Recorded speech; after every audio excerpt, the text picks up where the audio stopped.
There. Okay, great. And then make sure we're recording, and now we'll let folks in. Hello, everyone. Welcome. Welcome to Piano Tech Radio Hour. Welcome, one and all. Good to see everyone. Sorry, we're getting off to a little bit of a late start here, but we're ready to roll now. So it's good to see you. Great to have you all here. And yeah, we have yet again a wonderful guest this week. Lots of participants I see streaming in here, so that's great to see you all. And I will get us started since we're starting late. I'll just give the intro and then we'll get rolling. So welcome to Piano Tech Radio Hour. This is brought to you by Piano Technicians Masterclasses, cutting edge instruction from piano industry masters without leaving your home.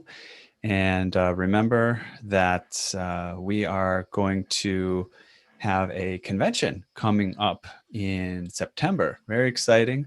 And we're going to do an interesting setup that we've gotten votes for from you all, which I think you're going to like because you all voted. We just listened to what you might like. So we're actually going to do a 3-day conference. We're going to spread it over 3 weeks. So you only have to commit to one day each week for 3 weeks. It'll be a Thursday of the first week, Friday the next week, Saturday of the next week.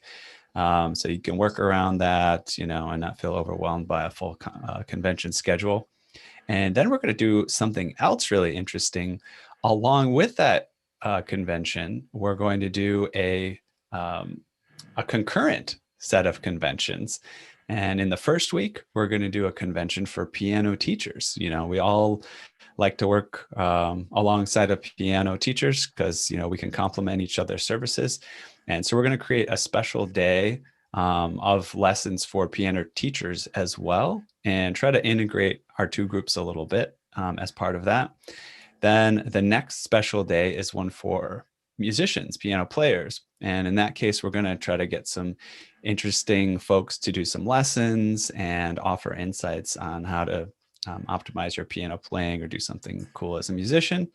And then on the third week, we're going to do a complimentary session that is going to be all about the piano industry. So we can learn about the different brands of pianos and everything going on in the piano industry. So it's looking to be like a really big, fun event. So keep tuned in and I'll update you on how you can sign up for that and get involved.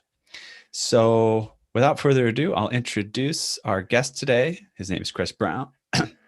Chris Brown, he's a registered piano technician of Grandwork Tools. He started his career as a piano technician in 1977. He's one of the leading piano techs who's mastered various skills like concert tuning, rebuilding, and teaching. He is also a college technician, private customer piano care provider, along with being a designer, engineer, and manufacturer. All that engineering and designing, despite the fact that he told me his math is doesn't go much far beyond his what he learned in grade school and high school. He said he looked out the window most of the time, so that's great. You can do a lot with that level of math, and I think some of us don't even take advantage of what we've learned, I guess. And Chris has done a wonderful job. So actually, why don't we start off by going into that a little bit? I was fascinated. We were just talking beforehand, and you kind of made this offhand comment, like, you didn't feel like you were some master of math or something like that. But then I was pairing that with how you've created engineering projects, and that I think I myself would be intimidated by designing and producing these things. How do you think those things go together? I think all piano technicians are somewhat gifted at math. But that's not to say that they studied hard and weren't looking out the window when they should have been paying attention. Got it. Somehow my son got himself into an advanced group in middle school.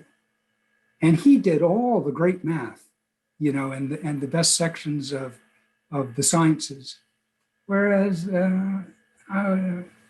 I was just kind of bored by it. But anyway, applying what math I do have, which is, I suppose, high school geometry and algebra, mostly,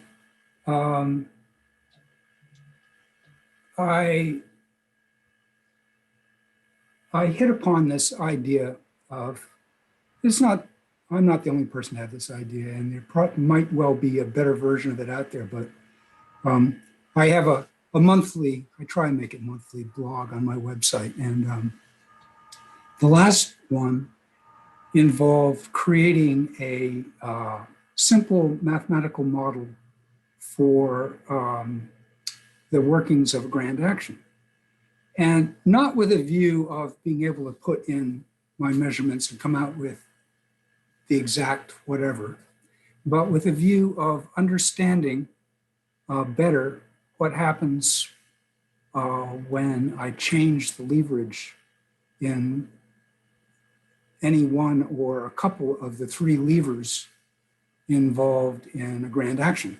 So the three levers are the key, and you measure from somewhere on the key top. And that is an interesting problem because the finger plays where it plays and the lever changes with that. So in that simple lever, it's like a seesaw. You've got a fulcrum in the middle of the key, but in terms of leverage, it's not the middle. And you measure from the top of the key top, wherever you decide that's going to be, down to the balance hole, the middle of the balance hole on the underside of the key, then up to the surface of the capstan.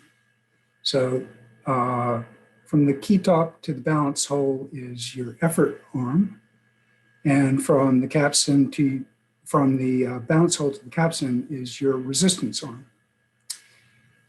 In the Whippen, you have sort of a complicated thing, but simplifying it down to how the geometry pretty much works. You have from the capstan / Whippen heel to the whip center, and then from there to the tip of the jack. And from the capstan to the whip center is your effort arm, and from the center to the jack is your resistance arm. And then on top of that, of course, is the hammer shank, hammer and hammer shank. And that measures from the contact point on the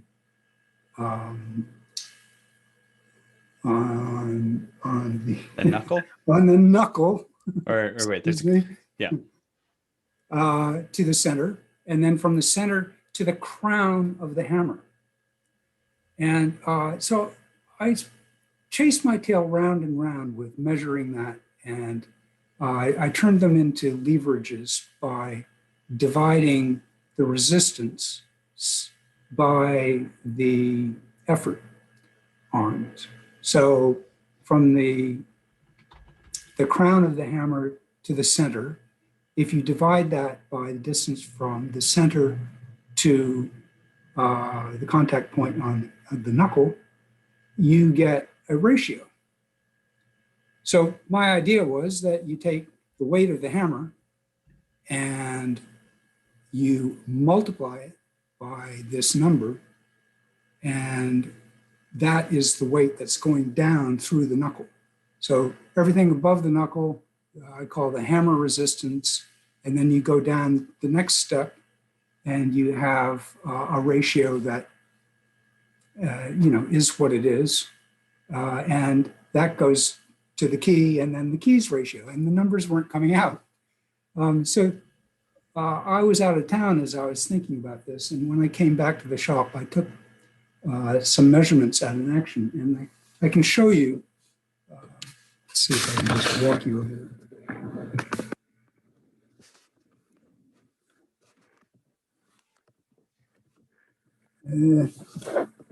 Where are you? Ah, here.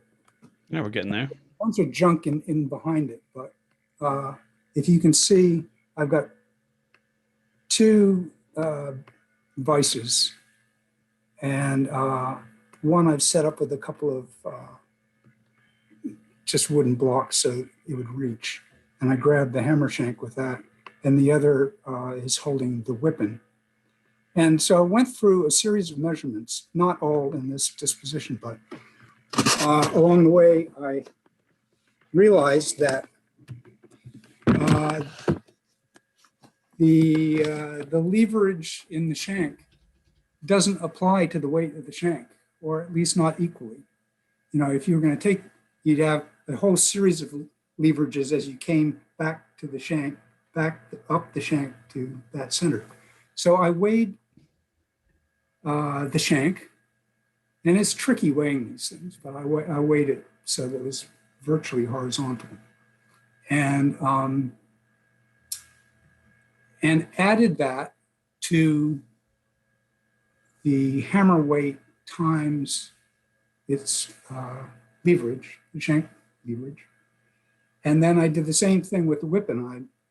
I weighed the whippen as it was held in a vise, i.e. by its rail, and added that to the hammer resistance, which is the shank plus the, anyway. And is this, and anyway, when I got to the other end, is this a blog post that you finished posting? Is that up right now? Yeah, it's on my website. What's the title of it? I'll make sure and give people a link to it. Well, the title that you might see is Weighing Off the Grand Action Part 7. Okay, yeah, got it. Cool. So it's kind of a fun enterprise. And, you know, I haven't really gotten to the point yet. At the end of the article, I've taken one example and run it through and show you how raising the hammer weight and lowering the hammer weight translates through this math at the other end. Now, in real work,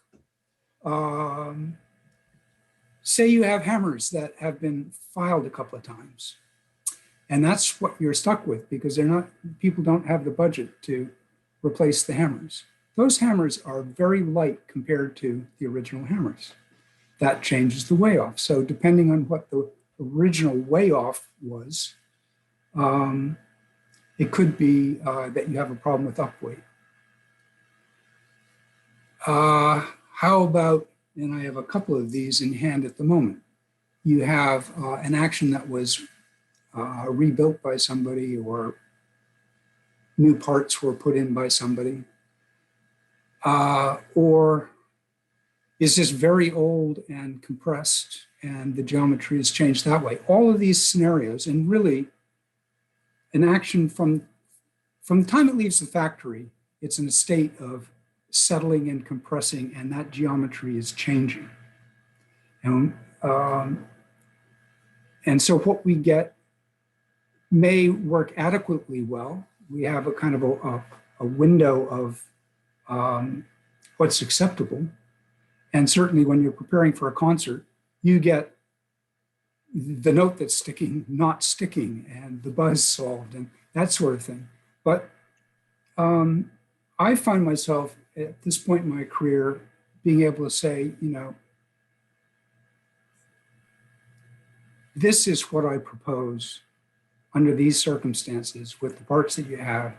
And it's not as inexpensive as you'd like, but otherwise we're going to, you know, it's like opening up an old house. Once you get the sheetrock, the plaster off the walls, you discover stuff you didn't know about. You might have suspected.